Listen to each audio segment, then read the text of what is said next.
नमस्कार किसान भाइयों, मैं आशु चौधरी। आप सबका स्वागत है एडवांस फार्मिंग चैनल में। आज हम बात करने जा रहे हैं सरसों के बारे में। सरसों की बुआई और क्या क्या बहुत आवश्यक बातें हैं जिनको हमें ध्यान में रखना है कि हम बुआई कैसे करें। कुछ बातें ऐसी होती हैं कि सरसों में जैसे पानी देने की एक बात है, उसमें हम ये नहीं समझ पाते कि किस टाइम पे पानी देना है, किस टाइम पे नहीं देना है, और कौन से उर्वरक हैं जो सरसों में आपको बहुत ही लाभ प्रदान करेंगे। आइए चर्चा करते हैं इस बारे में। तो पहले हम बात करते हैं सरसों की बुआई का टाइम। बुआई का समय हमारा सरसों का रहेगा 15 अक्टूबर से 25 अक्टूबर के आसपास रखें सरसों के बुआई का टाइम। और इसमें जहां तक हमने देखा है कि ये 15 अक्टूबर से और 25 अक्टूबर की जो सरसों होती है, इसमें हमें बहुत ही अच्छा उत्पादन मिलता है। तो पहली बात आ गई हमारी बुआई का समय जो हमारा। और इसमें एक और मेजर फैक्टर रहता है कि जब भी आपके वातावरण का टेम्परेचर 32 डिग्री के आसपास हो, वो सरसों के लिए बहुत ही उपयुक्त रहता है। और जहां तक देखा गया है तो 15 अक्टूबर से 25 अक्टूबर तक वही हमारा जो है टेम्परेचर रहता है। उस टाइम पे सरसों की बुआई करें, बहुत अच्छा फायदा होगा आपको, लाभ होगा उस चीज का। दूसरी बात आती है हमारी, सरसों की बुआई कर रहे हैं, अब हम कौन सी बीजों का चुनाव करें, कौन सी किस्में बोएं। तो मैं आपको दो तरह की सरसों के बारे में बात करना चाहूंगा जो हमारे यहाँ लगती हैं और जिसके परिणाम मुझे काफी बेहतर मिले हैं अपने खेत में लगा के। इसमें पहली वैरायटी आती है एडवांटा की ADB 414। ये बहुत अच्छी वैरायटी है, इसमें तेल भी अच्छा है, वैरायटी भी अच्छी है और दानों का साइज मोटा निकलता है, ब्रांचिंग बहुत अच्छी है और पत्ता चौड़ा रहता है। दूसरी वैरायटी हमने देखी है पाइनियर की 45S46।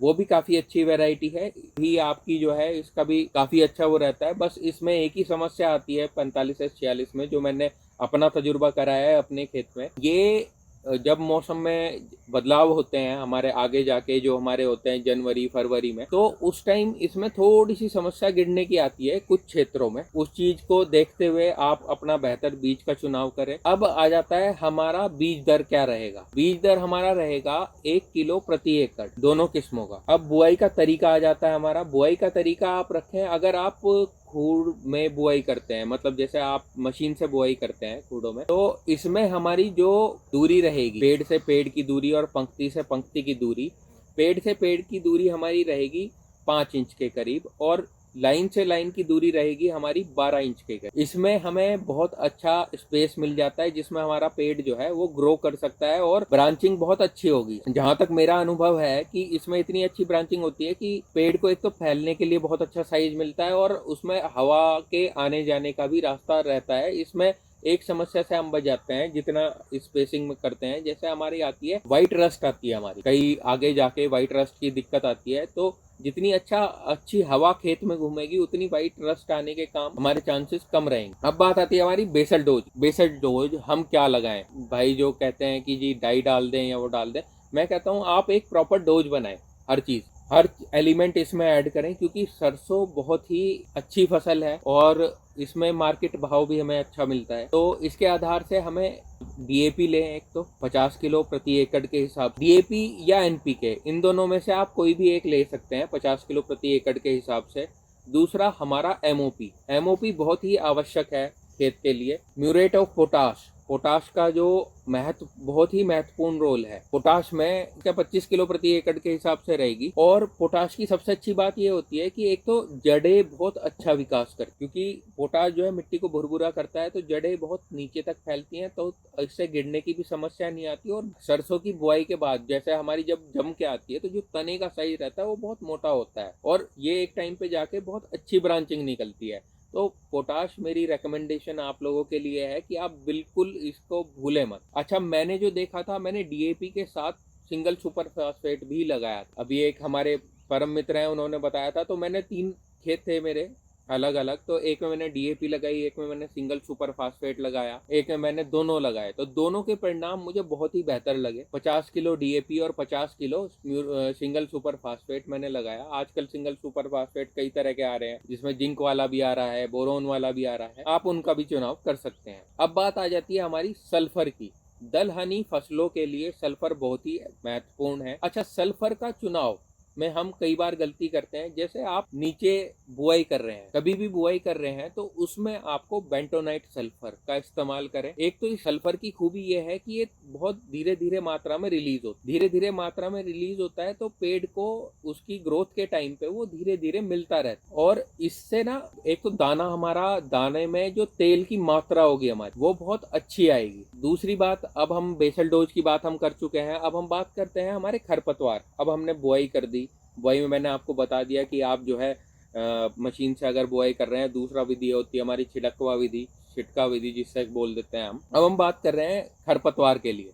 खरपतवार का हम क्या इस्तेमाल करें? खरपतवार जैसे आपने बुआई कर दी, बुआई करने के बाद आप जो है पेंडामेथिलीन दवाई आती है, उसको 1 लीटर प्रति एकड़ बुआई करने के बाद उसका स्प्रे कर दें खाली खेत पे। तो इसमें क्या रहेगा, इसमें खरपतवार आपके पैदा होने की जो संभावना है बहुत कम हो जाएगी है। और इससे जितने खरपतवार हमारे कम रहेंगे उतना हमारे पेड़ को, एक तो हमारे माइक्रोन्यूट्रेंट जो हमने डोज डाली है, जो हमने फर्टिलाइजर डाले हैं, वो हमारे जो है खरपतवारों को नहीं मिलेंगे, तो पेड़ को मिलेंगे, पेड़ का विकास अच्छा होगा। मैं इसलिए कहूंगा कि हम कई बार नहीं कर पाते, खरपतवार का नियंत्रण बिल्कुल आवश्यक है, बिल्कुल करें। दूसरा हम गलती कर जाते हैं कहाँ पे, हमें ये पहचान नहीं कर पाते कि हमें पानी कब देना है सरसों को। कुछ किसानों की प्रैक्टिस होती है कि 20 दिन में दे दें, या कुछ उससे लंबा टाइम लगा देते हैं। कुछ ये कहते हैं कि जी सरसों तो बहुत कम पानी लेती है, तो एक ही पानी में करने की कोशिश करते हैं। तो सही टाइम पे पानी का निर्धारण करें, पहले पानी का निर्धारण करें अपने खेत में। और सही टाइम कैसे आप ये पता चलेगा, खेत खुद बताएगा आपको कि सही टाइम क्या है। आप जब भी आप बुआई कर लें 20 से 25 दिन बाद आप खेत में जैसे घूम रहे हो, तो दोपहर के समय आपको खेत में जाके ये देखना है कि आपका अगर पेड़ के पत्ते मुरझा रहे हैं या फिर दोपहर में वो कुलमुला रहा है, वो उपयुक्त टाइम है, उस टाइम आप खेत को पानी दें। कई बार जो हमारी रेते की जमीन होती है उसमें थोड़ा जल्दी आ जाता है ये टाइम, और जो हमारी डहरी जमीन होती है जो, या फिर हमारी जो है भारी मिट्टी होती है, उसमें थोड़ा लेट आता है। पहले पानी पे उर्वरक क्या इस्तेमाल करें? पहले पानी पे उर्वरक की बारे में बात करते हैं तो आप थोड़ा सा यूरिया दें इसको 25 किलो प्रति एकड़ का। और दूसरा इसके साथ सल्फर लगाएं 80% WDG इसलिए लगाना है क्योंकि ये फास्ट रिलीज होता है और पेड़ को एकदम मिलता। तो यहाँ पे बेंटोनाइट ना लगा के यहाँ पे हमें WDG 80% का इस्तेमाल करना है।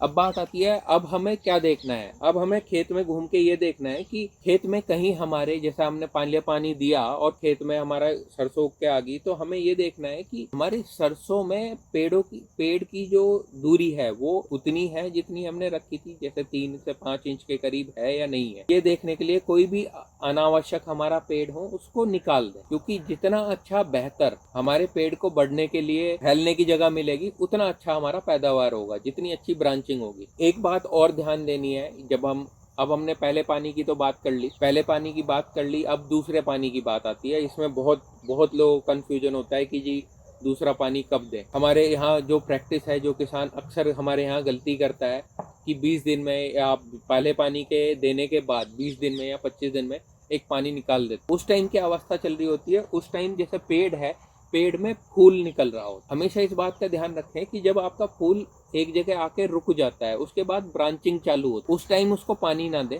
उस टाइम रुकें, ब्रांचिंग होने दें। इससे क्या नुकसान होगा, उस टाइम पानी देंगे हम तो ब्रांचिंग रुक जाएगी हमारी। तो ब्रांचिंग के लिए जब हमारा फूल आके रुक जाए उसको उस टाइम पे पानी ना दें, ब्रांचिंग होने दें अच्छी। और किसी वजह से अगर हम देखते हैं कि खेत में हमारी ब्रांचिंग नहीं है, तो दूसरे पानी पे हमें ह्यूमिक एसिड का इस्तेमाल बिल्कुल करना है। किसी वजह से मौसम के बदलाव के कारण या हमारे पौधों की संख्या ज्यादा हो जाने के कारण, ये चीजों को हमें देखना है।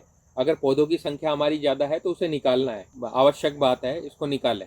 ह्यूमिक एसिड का इस्तेमाल करें, जो कि हमारा 1 किलो प्रति एकड़ के हिसाब से इस्तेमाल होगा। अब हम बात कर रहे हैं दूसरे पानी के बारे में। दूसरे पानी के बारे में 50 से 60 दिन में आपको देखना है कि जब हल्की हल्की ब्रांचिंग हमारी आने लगे, तब निर्धारण करना है हमें पानी का। इसमें हमें क्या देखना है, जब हमारी ब्रांचिंग हो रही हो तो एक हमें स्प्रे करना है, उसमें हमें हल्का सा एक इंसेक्टिसाइड लगाना है और हल्का सा एक फंजीसाइड लगाना है, ताकि हमारा जो व्हाइट रस्ट की बीमारी है उससे भी बचाव हो जाए। और उस टाइम पे थोड़ा सा मच्छर परेशान करता है। फंजीसाइड कौन सा इस्तेमाल करें उस टाइम? कार्बन डाइजम या फिर आप टेबुकोनाजोल, ये दोनों ही बहुत बेहतर फंजीसाइड हैं। इन दोनों में से किसी का भी आप चुनाव कर सकते हैं। बात करें अगर कार्बन डाइजम की तो ये 300 ग्राम प्रति एकड़ के हिसाब से, और टेबुकोनाजोल भी लगभग 300 ग्राम प्रति एकड़ के हिसाब से आप इस्तेमाल करें। और एक इंसेक्टिसाइड इसके साथ, फंजीसाइड और इंसेक्टिसाइड दोनों अलग अलग करें। फंजीसाइड करने के 1 दिन बाद या 24 घंटे बाद आप इंसेक्टिसाइड का प्रयोग करें। इंसेक्टिसाइड में हमारा इमीडा ले लीजिए आप, थाइमेथॉक्सोम 30% FS। इमीडा की जो हमारी डोज रहेगी वो 100 ml प्रति एकड़ के हिसाब से रहेगी, और थाइमेथॉक्सोम की हमारी जो डोज रहेगी वो 200 ml प्रति एकड़ के हिसाब से रहेगी। अब हमने स्प्रे कर दी। स्प्रे करने के बाद आप 7 या 8 दिन का गैप लीजिए, और उसमें आपको ये देखना है कि आपकी जो ब्रांचिंग है, जो फलियां निकल रही हैं, वो फलियां पूरी तरह से निकल जाए। जब पूरी फलियां आपकी निकल जाएं, उसके बाद एक स्प्रे और करनी है। उसमें आप एक बार फिर इंसेक्टिसाइड लगाएं कोई, और एक फंजीसाइड लगाएं, और इस बार हमें 0050 आता है हमारा NPK, उसका इस्तेमाल करें, और उसके साथ जिब्रेलिक का इस्तेमाल करें।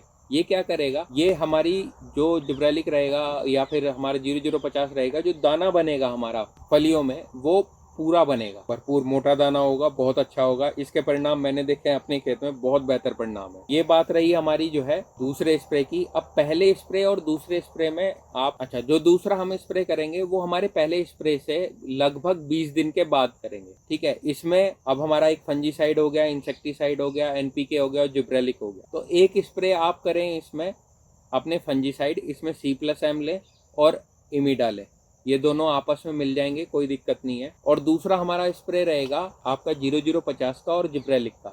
0050 हमारा रहेगा 1 किलो प्रति एकड़ के हिसाब से, और जिब्रेलिक एसिड रहेगा हमारा 500 ml प्रति एकड़ के हिसाब से।